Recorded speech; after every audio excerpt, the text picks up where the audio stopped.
স্বপ্নে টাকা পাইতে দেখলে কি হয়, টাকা ধার দিতে দেখলে কি হয়, টুপি পরতে দেখলে কি হয়, স্ত্রীর লোকের মাথায় টুপি দেখলে কি হয়, আসুন জেনে নেই এই সমস্ত স্বপ্নের সত্য তাবির কি হবে। যদি কেউ দেখে যে স্বপ্নের মাঝে সে টাকা পাচ্ছে, সন্তান জন্মিবার সম্ভাবনা, অর্থাৎ কারো সন্তান হচ্ছে না, হঠাৎ করে এই স্বপ্নটি দেখলে তার মনে করতে হবে যে অচিরেই আল্লাহ তাআলা তাকে একটি সন্তান দান করবেন। কেউ যদি কাউকে টাকা ধার দেয় তাহলে এটা বিপদের আলামত, সে বিপদে পড়বে। টুপি পরতে দেখলে কষ্ট দূর হবে, যদি কষ্টের মাঝে থাকে তার কষ্ট আল্লাহ তাআলা রব্বুল আলামিন দূর করে দিবেন। স্বপ্নে যদি কেউ টিকিট দেখে, বাসের টিকিট, লঞ্চের টিকিট দেখে, এটা তার জন্য ভালো, বিদেশ ভ্রমণ ও সুখ শান্তির লক্ষণ এটি।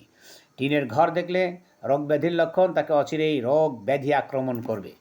স্ত্রী লোকের মাথায় যদি কেউ টুপি দেখে, কোনো যুবক যদি কোনো মেয়ের মাথায় টুপি দেখে স্বপ্নে, অচিরেই সেই যুবক বিবাহ করবে বা বিবাহের নিদর্শন এটি।